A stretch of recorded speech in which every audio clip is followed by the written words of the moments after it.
El rugido del estadio se apagó en un instante cuando Diego tropezó con la mirada de Alvaro entre las gradas. El balón ondeaba en el césped, pero su corazón latía más rápido que el ritmo del partido. Nadie en Sevilla sospechaba que el delantero estrella del equipo local, Diego Salazar, escondía un secreto que podía destrozar su carrera. Diego, de 22 años, había nacido en el barrio de Triana, donde el fútbol era religión y la hombría, un dogma inquebrantable. Desde niño, su vida había sido una danza entre los entrenamientos agotadores y las expectativas de un padre que soñaba con verlo en la cima de la liga. Pero esa noche, mientras el sol se hundía en el horizonte sevillano, Diego no pensaba en goles ni en trofeos. Pensaba en Alvaro, el joven de 24 años que trabajaba en la cantina del estadio y que, con una sola sonrisa, había cambiado su mundo. Alvaro, con su cabello castaño revuelto y sus ojos que parecían guardar un océano de historias, no era como los demás. Había llegado a Sevilla desde un pequeño pueblo en Extremadura, buscando un nuevo comienzo, tras años de sentirse fuera de lugar. Encontró trabajo en el estadio, sirviendo cervezas y escuchando los cánticos de los aficionados. Pero fue Diego quien lo atrapó, no con palabras, sino con una mirada que decía más de lo que ambos se atrevían a pronunciar. Esa noche, tras el partido, se encontraron en un callejón detrás del estadio. El olía a hierba recién cortada y a cerveza derramada. Diego, con el uniforme sudoroso, apoyó una mano en la pared, cerca del rostro de Alvaro. No deberíamos estar aquí. Susurró, pero su cuerpo no se movió. Alvaro, con la bufanda del equipo colgando de su cuello, respondió con un murmullo. Entonces, ¿por qué sigues viniendo? El silencio entre ellos era eléctrico, cargado de miedo y deseo. Diego sabía que cada encuentro era un riesgo. Si alguien los veía, si alguien siquiera sospechaba, su vida como futbolista podía desmoronarse. Pero Alvaro era el único lugar donde sentía que no tenía que fingir. Sus labios se rozaron, apenas un instante, antes de que un ruido los separara. El eco de pasos acercándose. Diego se alejó de un salto, su respiración agitada, mientras Alvaro se desvanecía en las sombras. Al día siguiente, el entrenador, Don Rafael, un hombre de 50 años con rostro catido y una moral inflexible, llamó a Diego a su oficina. He oído rumores, Salazar. Dijo, su voz como un martillo. Why no tolerar distractions en mi equipo? Diego sintió el suelo temblar bajo sus pies. ¿Cómo podía saberlo? ¿Quién los había visto? El entrenador no dio detalles. Solo una advertencia. Mantén tu vida personal fuera de mi estadio, o estarás fuera. Diego salió de la oficina con el corazón en un puño. No podía contarle a nadie, ni siquiera a su mejor amigo en el equipo, Juan, un defensa corpulento que siempre bromeaba sobre las conquistas amorosas de los jugadores. Juan era leal, pero ¿hasta dónde? Diego decidió guardar silencio, pero la semilla del miedo ya estaba sembrada. Esa noche, en su pequeño apartamento en el centro de Sevilla, Diego recibió un mensaje de Alvaro. Tenemos que hablar. No podemos seguir así. El mensaje era un cuchillo. Diego sabía que Alvaro tenía razón, pero la idea de perderlo le dolía más que cualquier derrota en el campo. Respondió con una sola palabra: mañana. El entrenamiento del día siguiente fue un infierno. Diego, normalmente impecable en el césped, falaba pases y tropezaba con el balón. Sus compañeros lo notaban, pero nadie decía nada. El vestuario era un lugar de bromas pasadas y confidencias a medias, pero también de miradas que juzgaban en silencio. Juan, al verlo tan apagado, le dio una palmada en la espalda. ¿Qué te pasa, estrella? Alguna chica te tiene loco. Diego forzó una sonrisa, pero el comentario le quemó. Don Rafael, desde la banda, no quitaba los ojos de Diego. Cada error suyo era un grito del entrenador. Salazar, despierta. Esto no es un juego de niños. Pero Diego no estaba en el campo. Estaba en ese callejón, reviviendo el roce de los labios de Alvaro, el calor de su aliento, el miedo a ser descubierto. Después del entrenamiento, Diego se quedó en las duchas, diciendo que el agua fría ahogara sus pensamientos. Fue entonces cuando escuchó a dos compañeros hablando en voz baja. ¿Te has enterado? Dicen que hay un América en el equipo, susurró uno. El otro río, pero su risa era nerviosa. Sí, es verdad. Don Rafael lo ecra antes de que termine la semana. Diego cerró los ojos, diciendo que el agua ese lo tragará. Esa noche, se encontró con Alvaro en un bar escondido en el barrio de Santa Cruz, lejos de los ojos del estadio. Alvaro estaba más serios de lo habitual, sus manos jugueteando con una cervelita.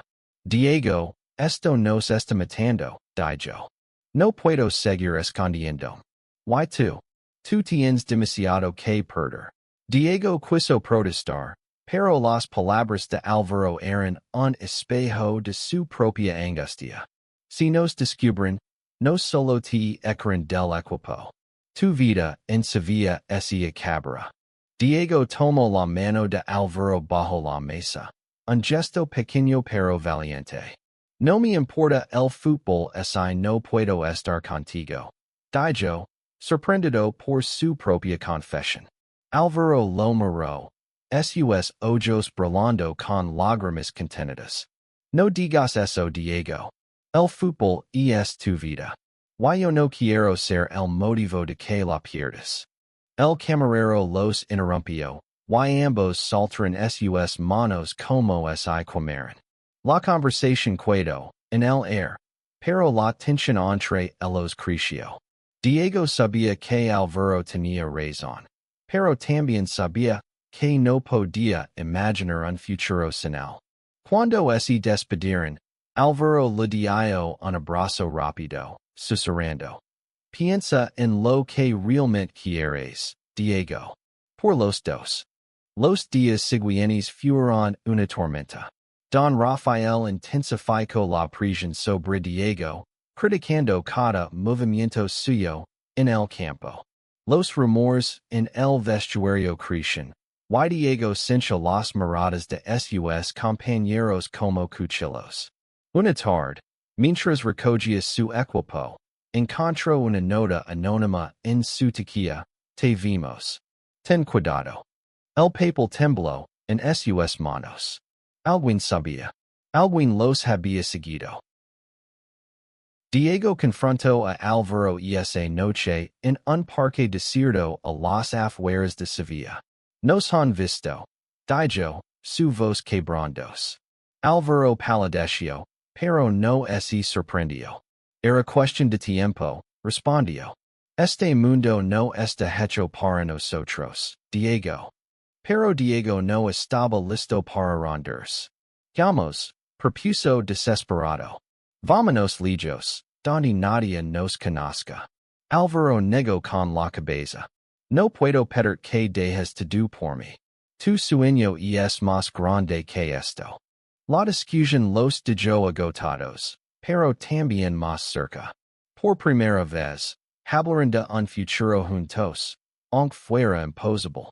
Diego confieso que había recibido una oferta de un equipo en Mexico, el Club América, pero nunca la había considerado seriamente.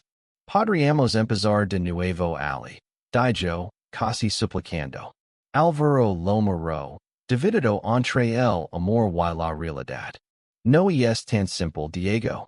Ala también hay prejuicios. Y tu carrera. Antes de que pudieran seguir. Un coche pasó lentamente cerca del parque. Diego reconoció el vehículo. Era de uno de los asistentes del entrenador. El pánico lo invadió. Nos están vigilando, susurró. Álvaro lo tomó del brazo. Vete a casa, Diego. Por favor. Hablaremos mañana. El siguiente partido fue un desastre. Diego, consumido por el miedo, apenas tocó el balón. Los aficionados, que una vez lo adoraban, comenzaron a abuchearlo. Don Rafael, al final del partido, lo llamó a su oficina.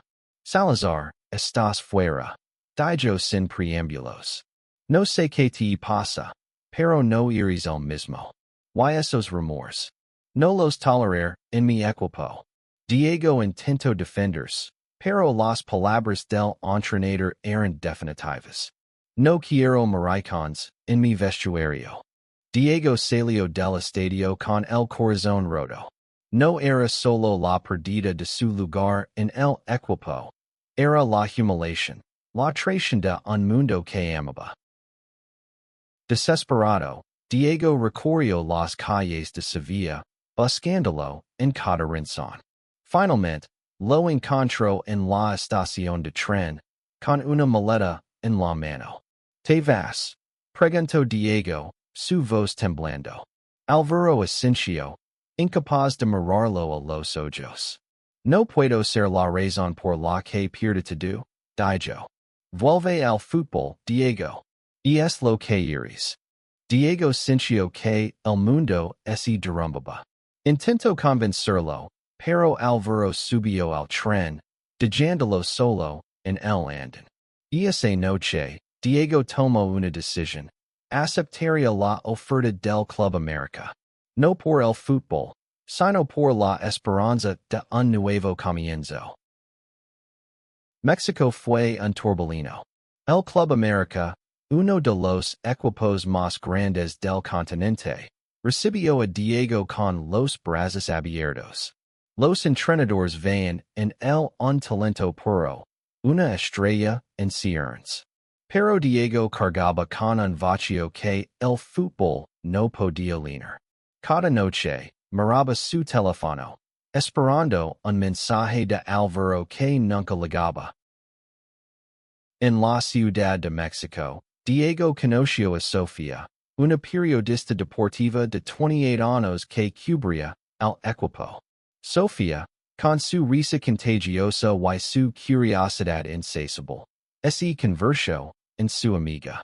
Fue ella quien, una noche, notó la tristeza en sus ojos y le preguntó.